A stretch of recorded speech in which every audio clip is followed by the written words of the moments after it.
Mes chers collègues, pour commencer cette intervention, je voudrais vous rapporter une conversation que j'ai eue avec une habitante de Lille.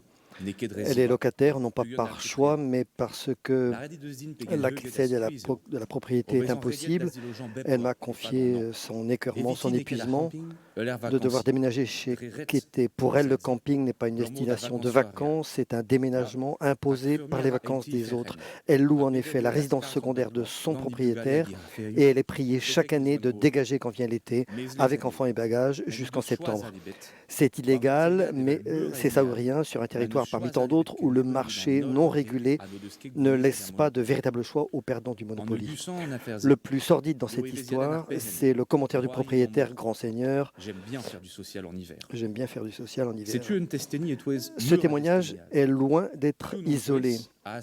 Qui parmi nous apprécierait de quitter son logement 3 mois dans l'année, de plier ses affaires, d'aller au camping en attendant le départ des touristes? Qui accepterait volontiers de se taire, de serrer les dents, parce que à la moindre plainte, le bail sera remplacé par de la location en Airbnb?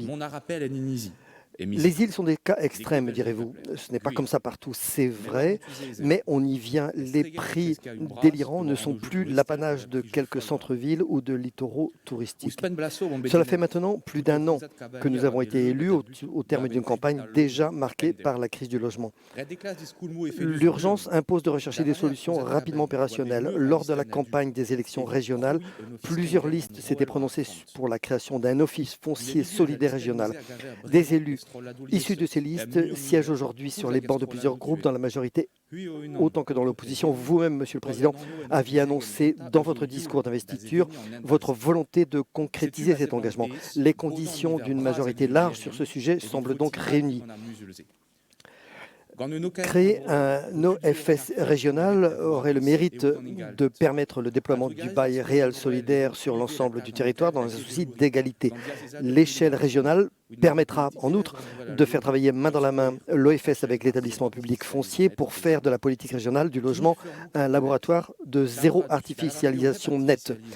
Proposer du bail réel solidaire soutenable, c'est-à-dire sans artificialisation associée, fera de la région un exemple pour les autres collectivités et donnera un crédit supplémentaire à la dimension réglementaire de ses engagements pour le ZAN. Nous démontrerons aussi concrètement que le droit au logement et la sécurité alimentaire ne sont pas inconciliables lorsqu'on y met les moyens et les ambitions. Mais tout cela a un coût, la question des moyens financiers est donc posée. Mutualiser l'effort avec les collectivités volontaires est une première réponse. Cependant, nous ne pourrons faire l'économie d'une réflexion sur l'augmentation des moyens financiers dédiés à la politique du logement en Bretagne. Une bonne piste pourrait être une taxe régionale sur les résidences secondaires. Lors du mandat précédent, cette Assemblée s'était déjà prononcée sur un tel dispositif. L'actualité justifie de réitérer cette proposition à l'initiative du député Jean-Félix Takouafiva.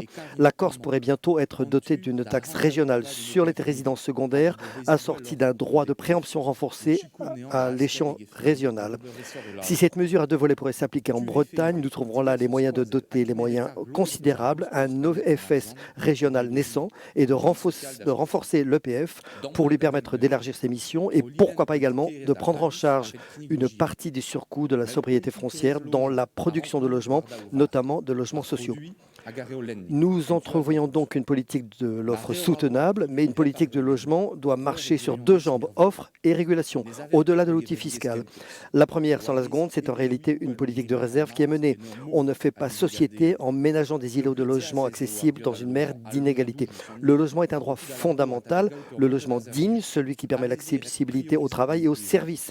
Sur cette base, il faut oser prioriser les usages et assumer l'idée qu'en période de tension et de pénurie, l'usage d'habitation principale doit l'emporter sur les autres. C'est sur ce principe de l'usage de l'habitat à l'année qui fonde notre proposition d'un statut de résident principal. Dans les zones où les résidences secondaires entrent en concurrence avec l'habitat permanent, le droit d'achat d'un logement sera conditionné à 1 an de domicilialisation sur place à titre principal. L'essentiel de la demande à résidence secondaire en sera éliminé, rendant ainsi le logement plus accessible à l'achat, mais également à la location. Les territoires concernés en seront d'autant plus accueillants et accessibles. Ils ne seront plus réservés aux privilégiés. Ils pourront enfin héberger celles et ceux qui souhaitent y vivre et qui y travaillent. On nous objecte parfois l'obstacle constitutionnel. Il avait été avancé par Emmanuel Macron en 2018 en Corse sans aucune justification. Mais en France, il est tout à fait légal et constitutionnel d'appliquer un traitement différencié selon le lieu de résidence. La Ligue des droits de l'homme l'a d'ailleurs rappelé dans le débat en Corse. Le transport maritime en est un bon exemple. La résidence principale, par exemple, sert par exemple de critère pour l'accès aux tarifs insulaires sur les ferries reliant les îles au continent. Nulle discrimination, juste une mesure de justice. Quand il vient rétablir l'égalité, le traitement différencié selon le lieu de résidence principale est justifié et reconnu en droit français. Beaucoup plus banal, les tarifs résidents des médiathèques ou des piscines ne déclenchent pas de procès en discrimination. Et je ne doute pas que cette possibilité étant retirée aux maires, beaucoup se lèveraient pour protester. Bien sûr, le statut de résident n'est pas la seule mesure de régulation envisageable. On peut aussi citer les quotas de résidence secondaire appliqués en Suisse avec le soutien des socialistes et des Verts, ou bien la proposition d'un plafonnement des prix, ou encore l'idée d'une SAFER du logement, brièvement évoquée après les régionales, sans plus de développement, hélas. On pourrait également évoquer certaines solutions de régulation déjà existantes, comme l'encadrement des loyers ou la réglementation des locations de courte durée. Les idées ne manquent pas. Donc, pour réguler l'immobilier, puisque notre collectivité s'est engagée dans une démarche vers l'autonomie politique, proposons pour commencer d'expérimenter en Bretagne une politique régionale de logement ambitieuse, alliant logement public, régulation de la demande et renforcement de la loi solidarité et renouvellement urbain. Nous ferons ainsi la démonstration de l'utilité de l'autonomie au service de la vie quotidienne, de la cohésion sociale et du climat. Je vous remercie tous. Merci à vous.